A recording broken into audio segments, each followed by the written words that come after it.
The girls had a good time. I heard. There you go. You're live. I'm live. You're live. Hi, how you doing?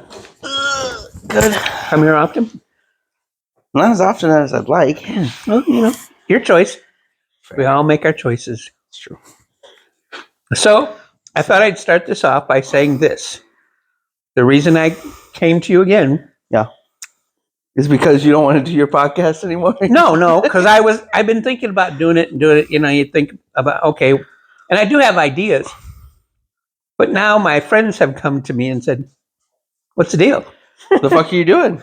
Are you doing this? And I said, do you even care anymore? You have listeners out there, And I said, do you mean my 3-minute gig or, well, either or, you and Zach's thing, or, and I'm like, okay, I'll yell at Zach and we say, just want you to do something. Yeah. People like listening to us, I guess. It's not 100,000 people, but maybe 3 or 4. Actually, you know what's funny about that is that, so obviously I see the numbers because I upload them. So I see, how many people view whatever. Mm-hmm. And the amount of people that have come up to me and said something about it does not even out to the amount of views on the videos I know. I'm seeing. When I see 6 and I have 10 people say, "Where's the video? Where were you?" So all of you got together and watched it one time. It's like the Netflix account deal. We went to the theater. Now I know how Netflix feels. Yeah. So I as you know, we've been through some shit in the past 6 months, and yeah. And I thought it would be appropriate to talk about death. Okay. What about it? If you're comfortable with that. Yeah. Always. So I will give you the short upload to my experiences. Mm-hmm. And I'm sure you've heard these before, but also because you're a little old. Well, and that's part of well, yeah, but that's part of the point too. Is because I'm old. Mm-hmm. Way back when I was a kid, when I first experienced death. Okay, can you calm down. When I first experienced death, society or my parents treated it totally different than we do today. Mm-hmm. So I did mean to contact my sister today and go, so who the hell was Uncle Hoopy? So Uncle Hoopy, to start this off, Uncle Hoopy was this old curmudgeon of a guy that would come over on Saturday mornings to our house, big old fat cigar, and sit there and smoke a cigar and sit on the couch with me and watch Spider-Man cartoons. Mm-hmm. And I thought he was I don't remember talking to him at all, but the fact that he watched cartoons. Watched cartoons with me, And when he died, I remember my parents whispering, and I don't think they told me he died. Mm-hmm. And then he just didn't come over to the house anymore. And then I remember, like a couple days later, hey, you're going to go stay with the Extrans this afternoon. And I said, why? And they said, well, and then they said, Uncle Hoopy died and we have to go to the funeral. And as a little kid, all I could think of is Uncle Hoopy came over and watched Spider-Man with me. He didn't have anything to do with you. He didn't watch shit with you. Yeah, me. I should be going to his funeral, not you. And so they kind of pushed me off on the Extrans while they went to the funeral. Fast forward, I'm 14, and my best friend dies. And I believe there were talks about, should we take him to the funeral? And I'm thinking, my best friend, And we ended up going to the funeral. And no, we didn't go to the funeral. We went to visitation. And his mom and dad, big hug to me, and it was very emotional. I have a question. If you don't mind, you don't have to answer if you don't want to. But did you I don't know how to word that. Did you recognize that in the moment, or was that like a looking back on? Like obviously, like you know that like he died. Like obviously, like that he's not here anymore. That concept you got, Yeah. but like did you really grasp like the whole concept of like death in that moment, or was it kind of just like I a don't think I did. he's not here anymore? He's not Or here anymore, but no, I don't think I did. kind of like when like Rob moved away and like he's just not in town anymore. Yeah. You know what I mean? Yeah. Like, you don't really like. You don't think you're never going to contact him again. Yeah. And so we went to visitation. My dad took me. Mom didn't go for some reason. Dad took me, and again, they're all hugging me, and I'm again, like you just said, I'm not maybe putting two and two together. And I remember them saying the funeral will be 2 hours later at this place, blah, blah, blah. I think it was at the church. And Dad, and as you know this story, Dad takes me to see a movie, which he has never done before, and he never did after. But it was the distraction. Mhm. And I would say I thank him for that after the fact. Just from what I know about funerals, I'm not a big fan anyways, and I don't know that anybody is, but we went to, but there's a very poignant part of that story that I think maybe I should tell. Obviously, but maybe reiterate to some of my kids is when we came back from the theater, backing up the driveway, and he just immediately stopped. He did like a short, hit my chest like this, and he said, "I want you to remember this day." And I just looked at him, and he goes, "You can be gone in an instant. You need to live your life the best you can while you're here, because you never know, it could be gone like that." And that has always stuck with me. And I think people that I know, some of my children as an example, I think really need to get that, because I've learned there are people that can wallow in their self-pity and depression, and it benefits nobody. And I don't even know that I'm not a scholar in depression, but I don't think it benefits them either. And can't see the forest through the trees kind of thing. But I understand, because then that leads me to the next story that I'll tag on to that though, because I know your point in that, but I'll make a separate point with the same point you just made.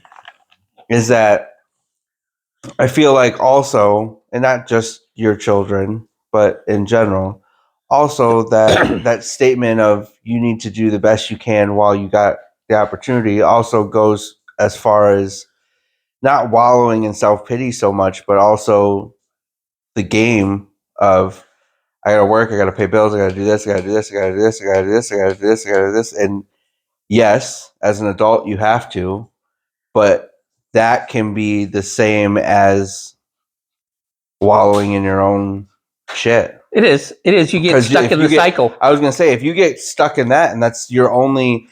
Me and Cheryl talk about this. It's the survival. Jackson, go lay down. It's the survival instinct that you're waking up to survive. You're not waking up because you love your job. You're not waking up. You're not going to your job because you like it. You're not, making your kids dinner because you really like cooking. You're not, you're not doing these things because you enjoy them. It's just a cycle that you're in of, well, I have to go to work to pay bills. I have to feed my kids so they don't starve. I have to pay for gas. I have to do this. And then I have to go to sleep. And when I wake up, I got to do this and this and I feel like that's the same thing, is that if you get stuck in that cycle, yes, it's good. Yes, it's admirable. Yes, your kids will always have, a roof over their head and food and whatever, but you'll look back when they're gone, when they're 20, hopefully 20 something, when they're out of the house, and you look back and you go, we didn't do shit. Yeah, you just spent the last 20 years and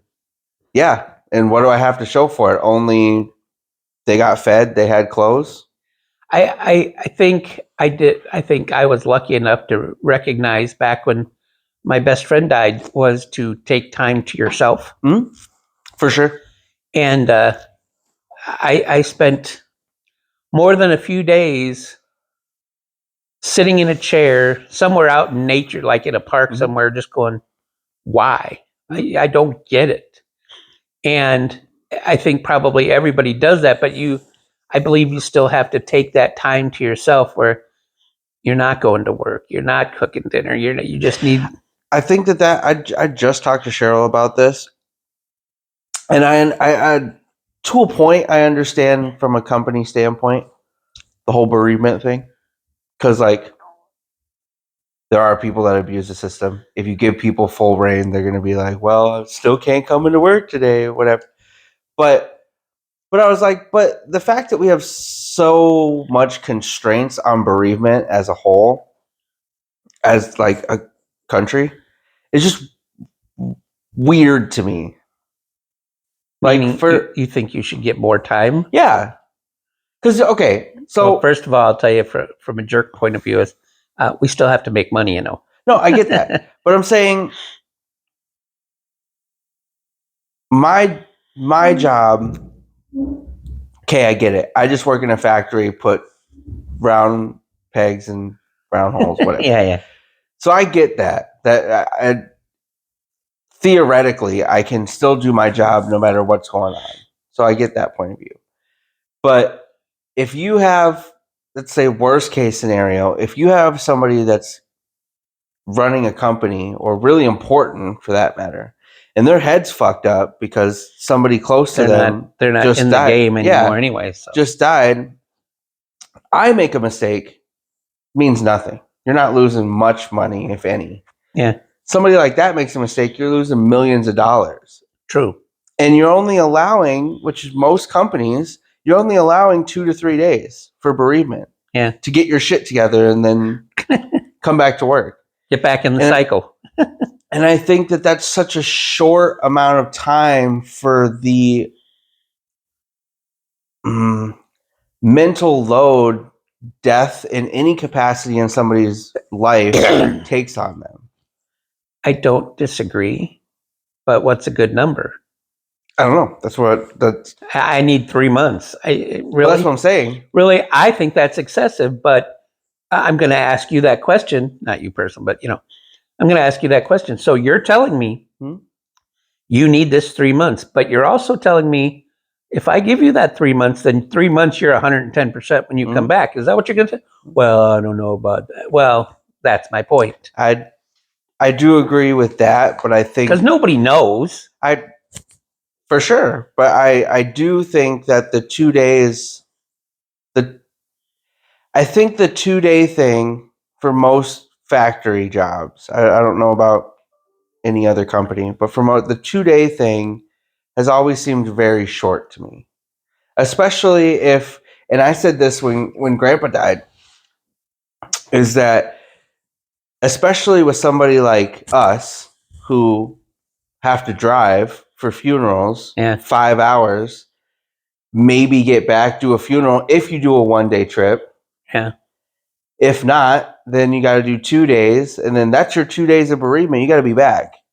I think that is very short, and that's just us going to Iowa. Could you imagine if like it was across states? You know what I mean? Yep. So I think I hear your point about how long is a good number, but I think that the 2 days always blew my mind because I was like, I feel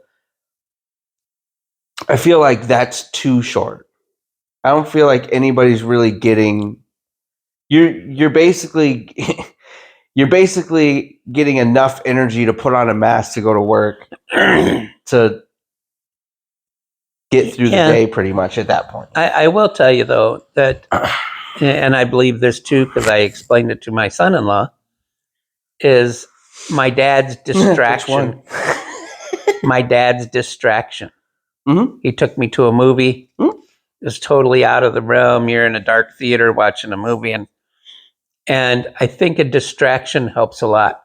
And if you go back to work, and this is just me, I think that would help me because again, I'm not dwelling in it so much. I'm thinking about, okay, I got a job to do. I got to go do this. So when Chris and Kimberly came up the other night, she had said, she goes, I think I gotta go find a job. Mhm. And I think Chris was kind of leaning to, yeah, we need the money, kind of thing too. I think it was a lot about money. But I said to him, I said, yeah, see if you can help her get a job somewhere, because I'm pretty sure it would be a good distraction for her, because she's, for lack of a bad thing to say, she's wallowing right now. Yeah. And so I think if she had something to distract her, that it might help her. There are also things that I've learned in the past year or so that, because of your mom, because of Ron, Deanna, get help. Mhm. So that leads me into when my parents died. Mhm. So, Speaking of, I'm going to ask this now. How long do you want to go with this? I don't know how long do we have. Do you want to split it up, or do you want I to? don't know. We'll see how Okay. it goes. I had thought that from the beginning. Is like, is this going to go all day? Because I can talk about this all day. You're wasting time right now, though. I know. I'll cut it at an hour. Okay. And then if you want to keep going, we can just. Okay. Do you know what time it is? Yeah, I've been. Okay. Yeah. So when my parents died, so again, you've heard this story, is my grandfather and my uncle, I'm pretty sure, died in their 50s. Mhm. So when my dad, Your dad made it way past that. My dad was pretty clear to my mom and to me through my mom, is be prepared, because I don't think I'm gonna, And so since he was in his 50s, which I will point out, for somebody that had a very don't think I'm living very long. He did everything to live longer. He did too. Biked every day. He ate cheated. better. I guess you'd say he cheated death a long time, considering, but he he kept himself. And the side story to that is that we did talk about on a golf course was the guys he worked with, wanted everything to work their ass off to get to retirement, so they didn't have to work at this plant anymore. Mm-hmm. And when they did, they sat in a chair, watched TV, and they were dead 6 to 9 months later, they were dead. Mm-hmm. And he wasn't going to do that. And so he's out golfing, he's riding his bike, he's walking around the block to keep himself busy. And so I applaud him for that. But there again, I'm preparing myself for dad to die in his 50s, and he dies at 87. Mm-hmm. So kudos to him. Thankful to me that I had him that long. And that's another thing that I told your mom. You kind of have to be thankful for the time you got with the people that died. For sure. Try to find a positive in it. Because as they say, there's a lot of people saying nowadays is not everybody gets that luxury. I told this to your daughter, and this kind of helps. The longer that I've lived and I've gone through shit like this, the more I've kind of worked through some of the shit. And the thing that helped me, and I told this to your daughter, Tiffany, is that I came to a conclusion, because this is just what made sense in my head over the years. There's a very limited amount of energy that the entire universe can hold. Scientifically, look it up. It's a fact. When it gets too big, you're gonna die. There's only so much energy that the universe can hold at one time. So theoretically, if somebody dies, that energy has to go somewhere. It has to stay in circulation in the universe. And so that always helped me, is that regardless of whether somebody's gone or not, that energy is going somewhere. So it goes to a new life. It goes to a new part of the universe, trees, grass, water, whatever you want to call it. It has to go somewhere. Yeah. And so that always helped me of dealing with that is that it was kind of, it took away that that part of oh, they're gone and they're just gone. There's no nothing. And that always helped me because I was like, well, yeah, but it went somewhere. And especially with somebody like grandma, that helped because that was something that I thought about. I told Cheryl that when we were driving home, is that hurt, but that personality and positivity being gone is what hurt more. Yeah. If that makes sense. It does. Like it really, it's gonna sound mean, but the sadness for me wasn't the person specifically. It was that energy. Yeah, it was that. Yeah, it was that. It was the energy, what she gave to people, what she poured into people. It didn't matter. I was thinking about this on the way over here. The weird part of things that you don't recognize in the moment but miss when you're not there is weird. Like grandma's laugh, very specific, very, very specific. Nobody else can replicate that. And the moment you heard it, like you knew who it was. Yep. And things like that are weird's probably the wrong word, but like over time, the things that like you think that you would miss, and then it ends up like stuff like that. Yeah, I told Ra, I said, unfortunately to me, they don't make people like your grandma and grandpa anymore. Mm-hmm. For sure. People that in a heartbeat, without even thinking, would give you the shirt off their back. Mm-hmm. I mean, literally would. If you need it, you obviously need it more than I do. Mm-hmm. For sure. And nowadays, there's too many people who are selfish that don't have the interactions. And they, well, I'm sorry you died, let's move on, And I again, I will throw back what I just said was, and then you understand the value of being able to know these people. So then you move on. Then you move on to my mom and dad, who died at 87 and 85, and I prepared myself when he was in his 50s, and it was funny because your mom would say, "You're never ready." Mm-hmm. Oh yeah, I am. For sure. No, you're going to be a puddle. Mm-hmm. And for sure. And when you go through it, yes, she was right. But you go into a fog that, and I talked to my boss about this the other day. She was asking about your mom. And I said, she's kind of in and out. Mm-hmm. And my boss said, yeah, her dad died last year. And she goes, it's kind of like you're going through the motions. You're going to go do your job and you're going to come home and cook for your family and clean your house. And you're doing it in a zombie effect. It's like watching, and me and Cheryl have talked about this many times. It's like watching yourself in a movie. Yeah. It's not so much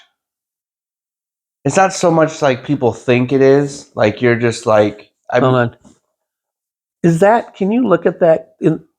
Is that light shining in the TV? Yeah.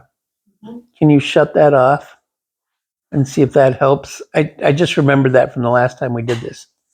Does that look better? Okay. Anyway. Thank you. But it's not like, I explained the fog thing when I went on depression medication. That's kind of how I felt. I felt like I was just kind of like, but as far as like death goes, it's a different kind. It's like sitting on a couch, exhausted, and you don't want to go to bed and you don't want to move, and you turn on a TV and you're mind-numbingly watching yourself do something. Like that's how, like, it's not that you're not going to work and doing stuff and whatever. It's like you're out of body. Your body's just doing things. I did learn when my dad died, or not when my dad died, when my uncle died, when his brother died. Somewhere on a golf course, I said something like, this is a few years after, I said, you ever think of Uncle Glenn anymore? He goes, every day. Mm-hmm. They were like that. He was just a cool guy. But I don't know. I shouldn't feel bad about this. I wouldn't say I think about my dad every day. Mm-hmm. Easily every other day. Mm-hmm. But it's something that never goes away. And it's something that I've learned is to think about the positives that it brought. You know, did my dad spank my butt one time? Yeah, one time. Yeah, I don't think about that at all. I think about being on a golf course with him. There's a quote that me and Cheryl talked about when her uncle died, and because everybody was asking her like, "How's it going?" Blah blah blah, whatever, and she was like, "It never gets easier. You just learn how to live without them here." Yeah. It's not like the pain goes away. It's not like you forget about them or just one day you stop thinking about it. You just learn how to reconfigure your life without them in it. Yeah. And then I was gonna move on to my grandson dying, and your mom and I talk about that a lot too. Like we're driving around, and I said, you know, it's sad for us. It really is. Mhm. But again, think of somebody else. Think of my daughter and my son-in-law, Mhm. who it actually is a lot closer to, and you just go, wow. You know, I mean, how for stupid way to say this, because it doesn't sound empathetic, but it really is how much would that suck Mm-hmm. to have one of your kids die? Mm-hmm. And then, as I said most recently, my mother-in-law is, I can't say, I'm sorry. I can't say enough. For a minute? 1 second. I can't say enough about her. As I've said before, is, you know, people say, "Oh, my in-laws suck," and blah blah blah. Yeah, I had the greatest in-laws. For sure. So, sorry. Back to you. You made me think of, you guys were talking before about like time off that you get, you know, when somebody dies. And how come it is, and this made me think of this, how come it is when you have a child, you get 3 months off to bond with this child? Ooh, and give this for child sure. acclimation. Yep. But that same child dies and you get a week.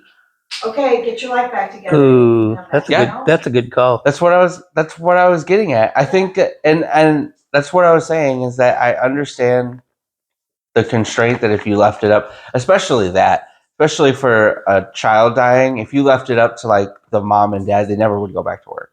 Well, Because like that's and not in like a selfish way, but it's like that's something that like right. you don't really get better from. You know what I mean? Well, yeah. But I think the constraint of the time, Yeah. yes, I agree. That was my same point about the 2 days for.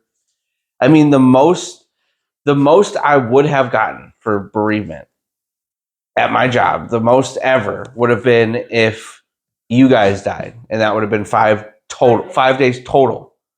That's for the funeral. That's for getting it. That's 5 days total. That's it, and that's the max that I would have gotten.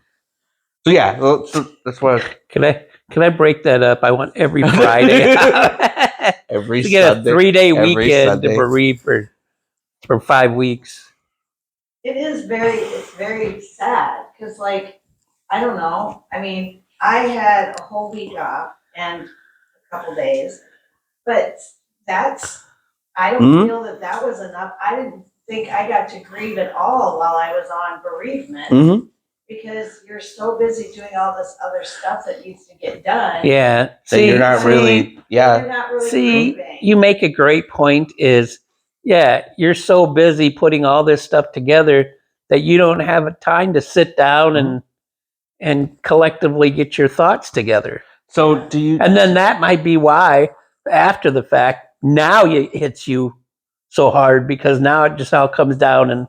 Yeah. So do you have questions for me? Because I was going to add on to that. What questions? Because you've been talking a lot. I feel like I feel like that this was supposed to be a back and forth, and you've been just kind of hogging all the space here. So you're feeling selfish now. Anyway, and no. You want your time. No. You have to have your time. No, I was just gonna add. No, I was just gonna add something on to that.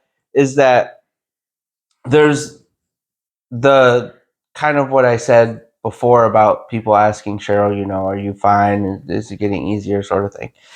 Is that I think most people, unless they've gone through it, most people don't understand that.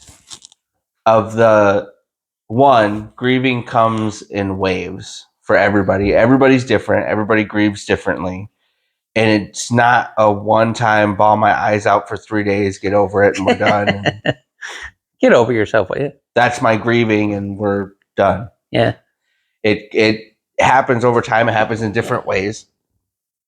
And unless you've gone through it, most people don't understand that. They're just like, well, it's been like a year, so why are you still upset about it? Yeah. Or why do you still have these... Well, I spent 60, 70 years with them. These things, 1 year is not a bad gig. Yeah, these things, like, why do you still have these pictures or this thing or whatever it is? Like, why is this still bothering you? And I think, like I said, unless you've gone through it in some capacity or another, you don't really understand that, like you said, on a good end, that's 60 years of stuff you have to go through. Yeah, like, you know what I mean? Like, you have to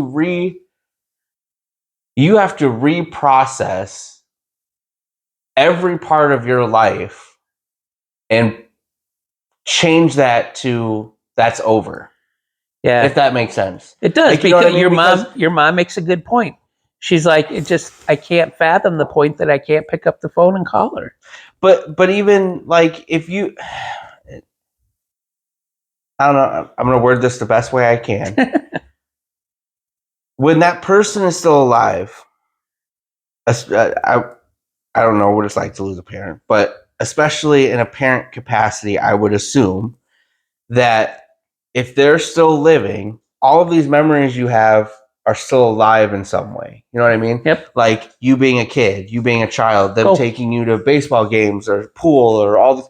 They're still alive memories, because you can still go to that person that had those memories with you and go, do you remember when you did this with me? Mm-hmm. And then when that person's no longer there, that memory is no longer alive. It's just a you memory. Yep. So you have to rewire all of your memories. You can't share it anymore. It's just you. Yeah, and you can share it with other people, but as far as like they weren't there. Yeah. So you have to rewire every memory that you have with that person of okay, that memory is over. That memory is just a memory. That memory is like, you have to go through, and like I said, you're lucky if you're lucky, 60 years of memory, you have to go through all of that and kind of bookend each one of those memories as like I still have these memories, but now these aren't shared memories. These are just my memories. Yep. And to tell somebody you had to be there, and you can't. Yeah, you're the only one to tell somebody, like, okay, you got a week to do that. On top of, and that's just something simple as memories. Like, that's not even, like you said, that's not even taking like the will, the funeral, the finances. What are we going to set up? Like, if the other side happened, what are we going to do with the house? What are we going to, like, all this stuff that's not even including any of that. That's just memories. And you're expecting somebody in 5 days to condense all of those and work through those and grieve through them and get all your shit together. Move on. So on, so to speak, in a week. And I'm not saying that there shouldn't be, as far as employers go, there shouldn't be like a time limit. There should be like I get it, but we still have a company to run. But I think like that amount of days is so condensed. I will tell you. To where we're expecting a human being to be able to figure it out and just be like, I will tell you, both your mom's company and my company said this is our bereavement window. Mm-hmm. don't worry about that. Take whatever you need. And I think that Must be nice. it is, but it shows you, and not egotistically, it shows you who your mom and I are, but it also shows you who the company we work for is I that agree. they have a respect for you and understand, and whereas some people, you get jerks, and not only at the person whose family member died, but also the people above them, jerks. So we are very blessed that we work for who we work for. But so there you go. There's my death stories. It's just Do you want me to do mine? it's hard. It's hard. And what do they say? It's hard for the people that are left behind. But as I said, you have to focus on all the good things, and there was a lot of them. There was. I can't think of somebody that died in my life that I ever said, "Oh well." As my dad had said one time, well, he was a son of a bitch, wasn't he? Because he said that about his brother, but that was in a loving way too. But he's not getting enough attention. I have a. Well, if you want me to, I'll go through mine. Unless you have Have you had death in your family? more specific questions for me to answer, No. then I can circle back and do it again. How has death affected you? Weird. And I wouldn't like kind of like I said about the energy thing. Over time, it's been different, and the way I deal with things have been different, and how I see death and all of that has been different. But I don't know. I have a lot of. I mean, I'll share some of them. I said this to Mom about Grandma. I have things that over time I've learned because my family is very open and very. I want to tell everybody my experiences, which isn't necessarily a bad thing. But over time, I've learned that I have a lot of things that I like to keep to myself. I like to Would have. a therapist say that's a good thing, or should you keep all your stuff to No, yourself? no. Or should you Yes, because share it? No, because we've talked about this. It's not in a this sort of way. It's a Putting it on Facebook? I have things that I like. I told this to Mom when we put together the video for Grandma. I have a photo. I have the physical photo that nobody else has seen. I have it, and I didn't share it with anybody. I'm not going to share it with anybody because that's Your personal memory. that's something for me. Mm-hmm. And I've learned over time that you don't have to share everything, and it's beneficial to keep some things for just you. I did share this one, but I didn't share it for a really long time. I only shared it with Tiffany probably a couple years ago. But I don't really remember for the most part. I remember bits and parts. I have dreams about it every now and then. I don't really remember Grandpa Roland at all. Mm. I mean, I remember him. I mean, like the funeral and I forgot that story. the funeral and everything. I don't really remember. Mm-hmm. I remember Brandon for sure. That's like a standout memory for Jackson. that. But the first real like death I can remember was Josh. Mm. And that was I said this about Grandpa, and it was the same kind of feeling, is that was like a, it's a visual that other people are going to have to figure out for themselves.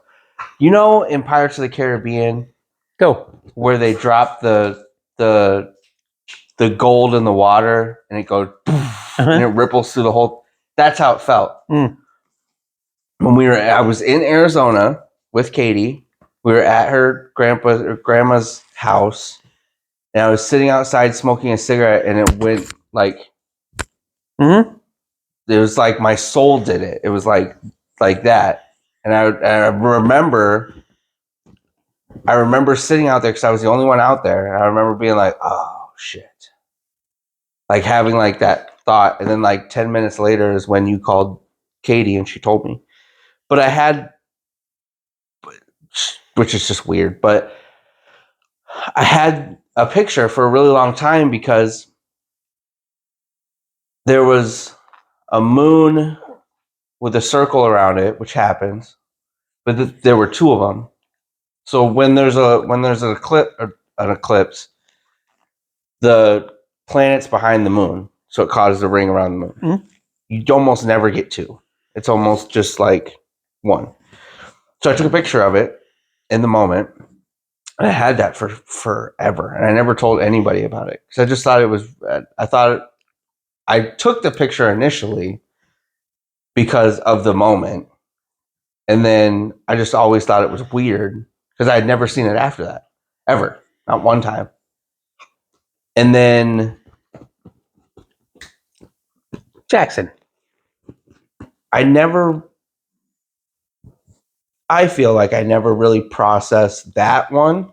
I just kind of like, obviously it made me sad and whatever, but I don't think I really processed that one. I think I just kind of moved on until, now I'm going to go forward and then backtrack, until I hit the same age he was when he died.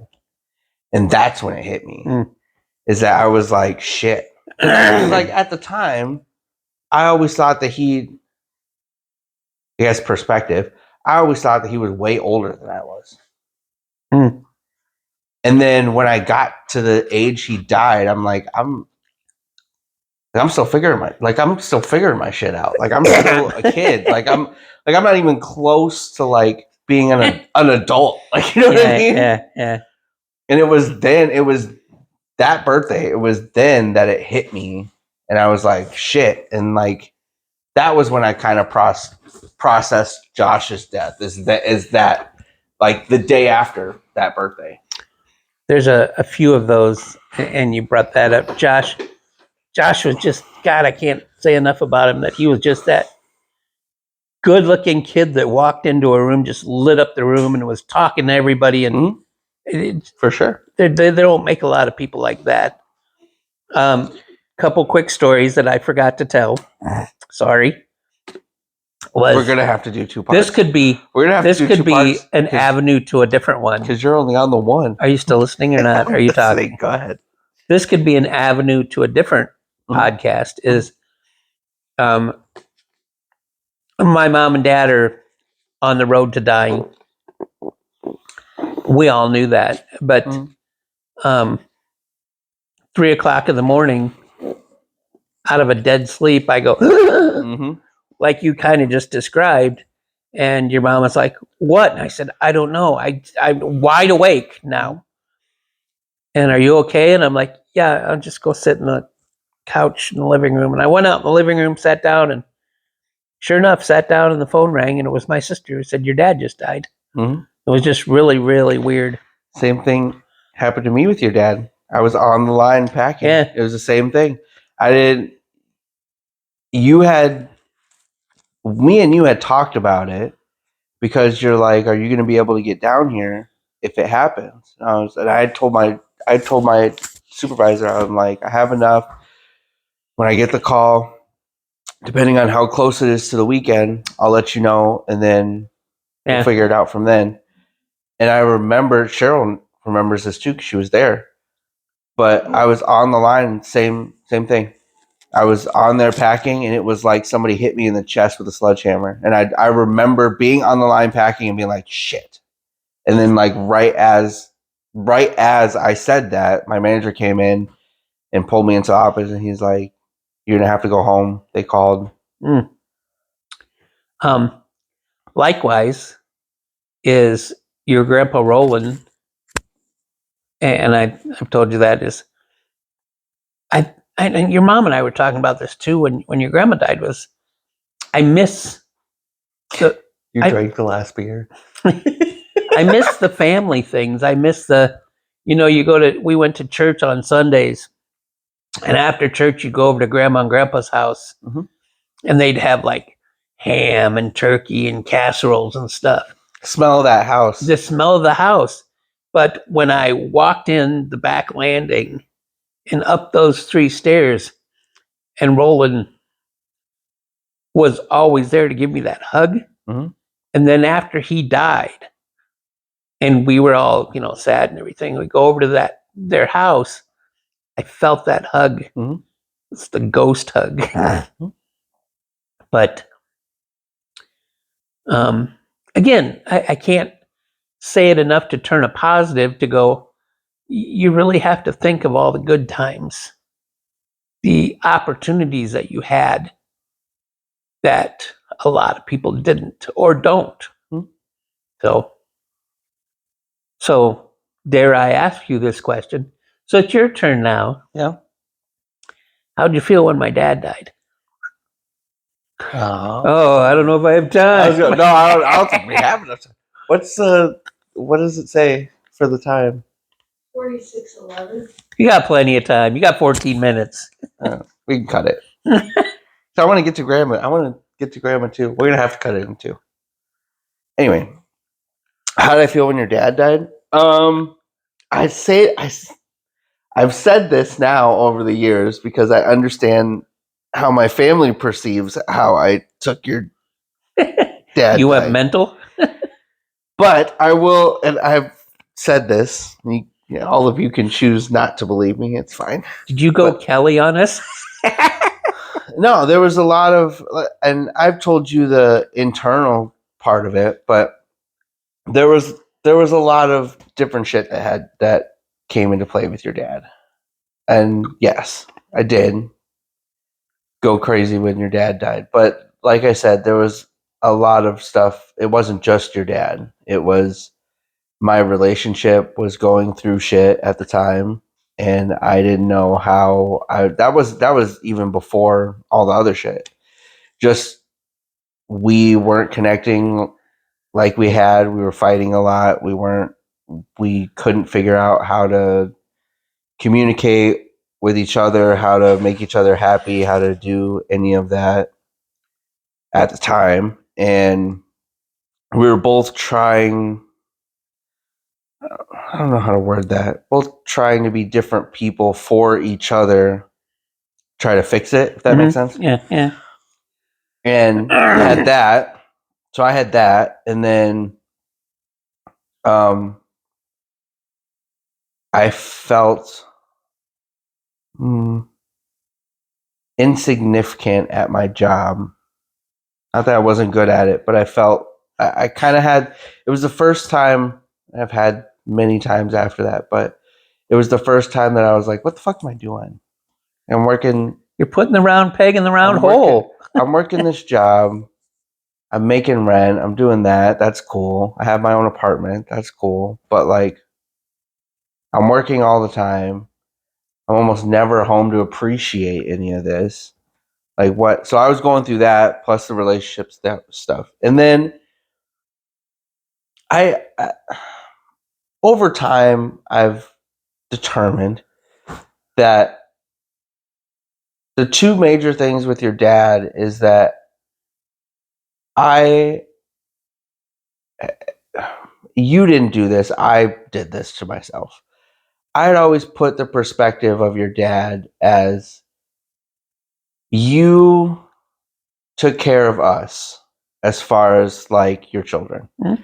As far as like you were able to quote keep your shit together for us. And your dad was the one person that you were able to have conversations with and kind of like, I feel like I'm fucking up on this, and like those type of things that you couldn't talk to us about. Mhm.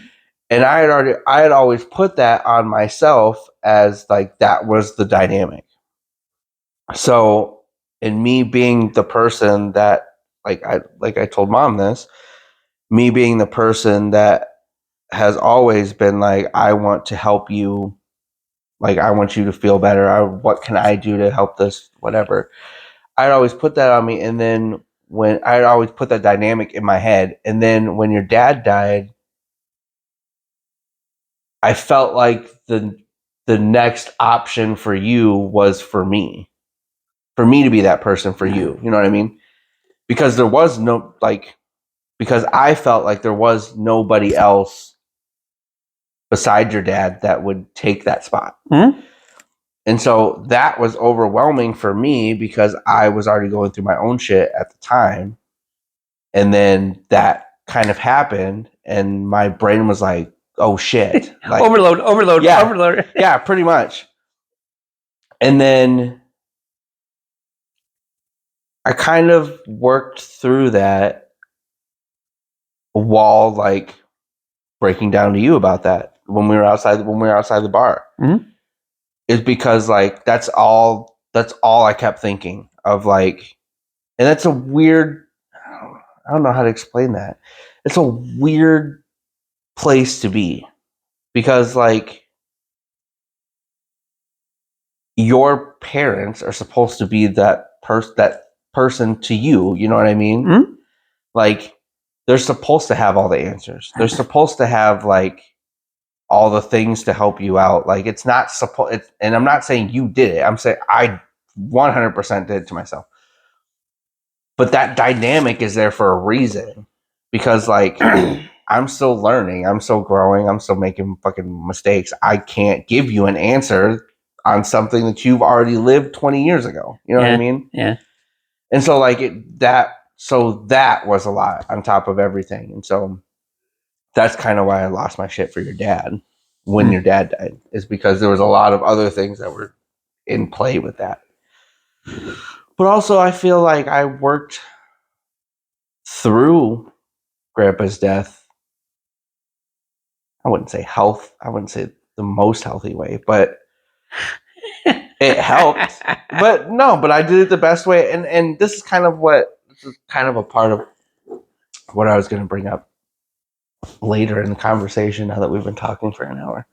But that was the only thing that I knew at the time was it was so overwhelming. Everything was so overwhelming that the only thing my brain said was a good idea was Finding the bottom of the bottle. I just need it was, and people laugh at me when I say it this way, but it really was. It was a healthy destruction in a healthy way. And I said, and my, if she watches this, she has said this over the years. It does piss Tiffany off so much that I didn't let her help me during that time, and I went to Kelly. It bothers Because her. It bothers her a lot. if Kelly ever watches this, Mhm. and she knows how much I love her, Mhm. because you went psycho and you thought another psycho could help you. Well,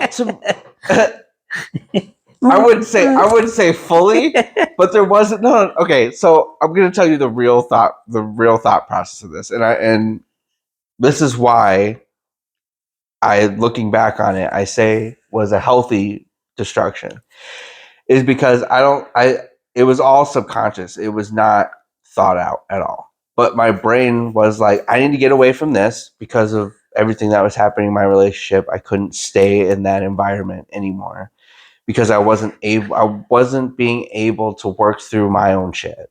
It was all about the relationship and work, and I wasn't able to process Grandpa at all or anything that was going on with that. It was all just focused on. So I knew I needed to get away from that, and the only way to get away from that was to get out of Seymour, and the only other place I could go was Iowa. And Tiffany had said, which I know now was what she wanted, which is not what I did. She had said, well, why don't you just go down to Davenport, because she was down there. And she's like, you can come stay with me and whatever. But I needed to selfishly self-destruct things to work through it, because I was unable. It's like the rat in the maze. Every time I would try to work through something, there was a wall. in my head, Yeah. not just like other people, but like anytime I would process, my brain would be like, nope, can't do that now. Nope, we can't do that now. Nope, this isn't the time to do that now. And so I needed a way to just be in whatever that was, whatever that looked like, whatever that came out as, anger, sadness, whatever that was. I just needed to get that out so that I could try to work. That was my thought process in going down to Davenport, was I just need to get all this out the pressure valve sort of way. And then once all this is out, then I can try to kind of figure out how to move past this. So what you're saying And is, my dad died at the wrong time for you in your life. I Was would bad say- timing on I his would- part. well, also Grandpa, it was bad timing. well, also looking back though, and I've said this since then. Also, everybody else could think that was a bad idea. I don't. It was good for me. Yeah. To be honest, looking back on it, it was good. I broke through. It takes people a lot of therapy to go through the therapy I went through in a month. Yeah. You know what I mean? Yeah. It takes people years to go through the shit that I worked through in a month. And it was because of that. And going back to my point, because the reason I chose Kelly over Tiffany in that situation is because I knew Kelly would let me be whatever. Uh-huh. Because that's who she is. Yep. She never, for the most part, she Judges. never judges anybody. She'll tell you flat out that's fucked up. Yeah. But And she wasn't going to sugarcoat anything. And Yeah, she was yeah. going to let me be and let me work through it, Yep. however that was. and not tell me how I should feel. Yeah. And at that time, she also was going through that. And so it was not only just having that person there, but also having that ability to wake somebody up at 3:00 in the morning and be like, that was fucked up, right? Like that, like those sort of things, and they understand where you're coming from. Yeah. And again, that whole process allowed me to process my relationship, what I had been through in that relationship, the negative parts, the toxic parts of that relationship, why I did this, why I was putting up with this sort of thing, why, like all of that aspect in it, and process Grandpa too at the same time Yeah. instead of separate. And like I said, looking back on it, I maintain still that was The best thing for you. the best thing for me, because now looking back on it, I also realize those triggers now because I went through that. Because my immediate reaction when something's hard and when something is overwhelming is self-destruction. And looking back on it, it always has been. But with your dad, it was on a bigger scale. And so now looking back, because I went through that, looking back on it when things happen like that and I see those things, I'm able to recognize that in myself and be like, oh, okay, so we just need to work through this part because this is the part that's bothering us, instead of getting to the point that it did with when Grandpa died of like, I don't know, so I'm just going to do all this and figure it out with it. Yeah. I think you make a great point about yourself. That would make a great point to just about anybody, that when death happens or when something really bad happens, Mhm. you need to figure out what's going to work for you. What? You need to figure out what's going to work for Mhm. you. Mhm. And if that's crawling into a bottle and staying with Mhm. my niece for a week or Mhm. 10 days or whatever, or if that's sitting on the side of a creek, bring up alcohol again, with a bottle of Jack next to you Mhm. and just by yourself, Mhm. and that works for you, but you really need to figure out what works best for you. And what works best for you might not be good for me. But in the past few years, and I think we discussed this before, is there are people out there now that you can talk to. And if you're uncomfortable talking to you or me or whoever, What I think is cool that I may have dabbled in if they had it at the time was there's that thing called Better Health Mhm. where you can call Mhm. somebody Or just text message. They got yeah, and just somebody you can get things out to. And it was funny because when I was talking to my boss, she's very concerned about my wife, Mhm. and she said, we have programs that not too many more people should know about them, but she goes, I think we pay for like X number of sessions for free, and then you have to pay for them. But still, that's kind of cool. It could put you on a path to, but you have to take that step, and that's what I'm trying to get to your sister is take that step, call somebody, and your mom has offered to do it with her, and she still hasn't. And I'm not slamming her because we all do things at our own time, but she needs to take that step.